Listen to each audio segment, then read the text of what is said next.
Good morning, ladies. Good morning. I hope you guys are having a blessed morning. I wanted to come on to continue our lesson for the week. Monday, we talked about Eve, how she was as a person. And today, we are going to talk about her relationship with her spouse, Adam, and her children. So, first, we're going to start off with Adam. So, before the fall, there is one word that I would say that describes their relationship, and that is blissful. They didn't have any problems whatsoever. They had a marriage without discord, no arguing about financial problems, lack of communication, or any kind of sexual issues. Divorce did not exist. No broken homes, no latchkey kids. I was the latchkey kid. No domestic violence, no child abuse, no baggage from a previous relationship. No obstacles were between the first couple and God. So they had no stress at all. However, after the fall, the first breaking point that I see was when they realized that they were naked. Something that was so natural to them now caused them shame.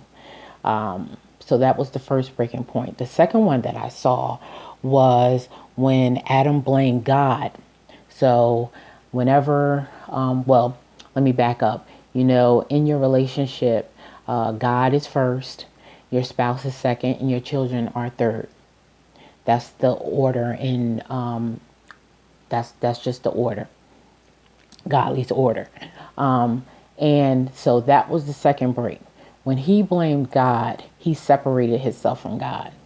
So that was the second break that I saw in their relationship. And then the third break that I saw was when he ultimately blamed Eve. So he blamed God and said this happened because of the woman you gave me. And then ultimately he blamed Eve by saying, well, Eve offered the fruit to me and I ate it. So those are the three breaks that I saw in their relationship after the fall. And because of those breaks, those breaking points in their relationship, it introduced an element of conflict that had previously had not been there.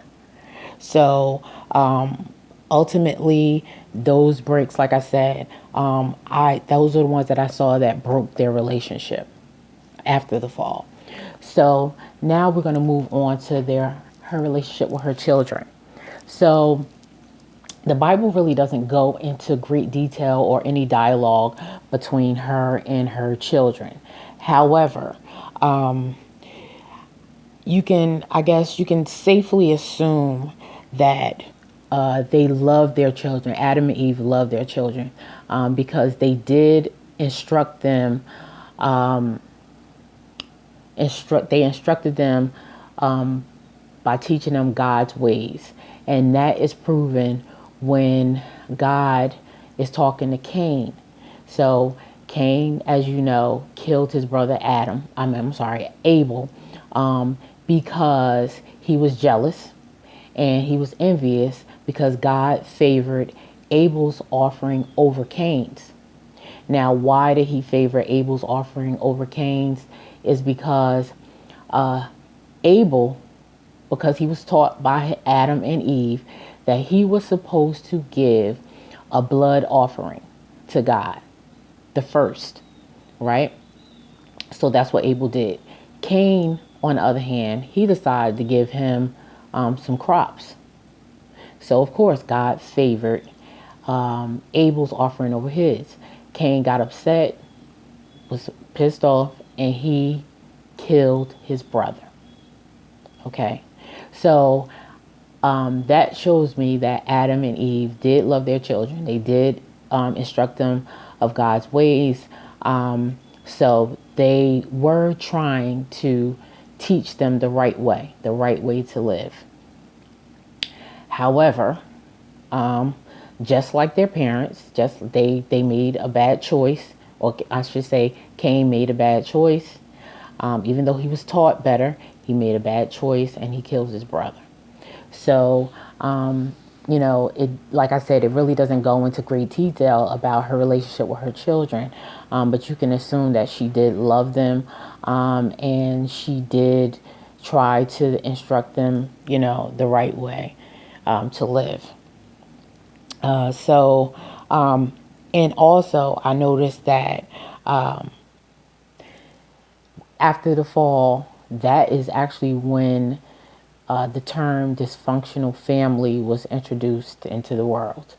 Adam and Eve created the first dysfunctional family. So they broke their promise with God. That was the first dysfunction. And then they, with their children, you know, he killed his brother. And that's all dysfunction. So yeah, that was basically her relationship with her children. She did have a third son, Seth, and she had daughters also, but they don't really go into great detail about that. Obviously, they had multiple children because they're the first mother and father of the earth. They populated the earth, so they did ultimately have other children, but their life as they knew it back before the fall was now gone. Okay. So I want to leave you with three questions. Three questions. And I'm going to type these questions in the header of this post so you don't have to write them down. Or you don't have to try to rewind the video to see the questions. I'm going to type them. But I want to give you three questions that I want you to answer for me sometime throughout the day. So the first question is this. When Adam and Eve's eyes were opened and they realized they were naked and were ashamed, what issues may have been introduced in their relationship? What issues may have been introduced in their relationship? The second question is, how do you think Eve felt when she heard Adam blame her for eating the fruit? What do you think she may have said to him after they were banished? After they were banished. What do you think she may have said to him after they were banished?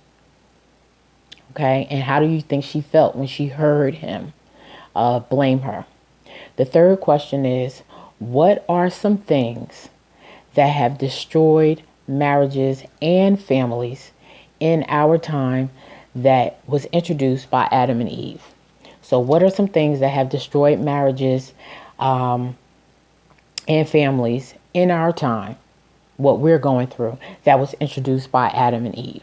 So those are the three questions that I want you to ponder today, and answer them in the comments on this post, so we can get the discussion going, and we will continue the discussion throughout the day and throughout Thursday as well. All right, guys. So I want to thank you for watching this video, and I will talk to you throughout the day. I hope you guys are having a great day. Bless. God bless. Bye-bye.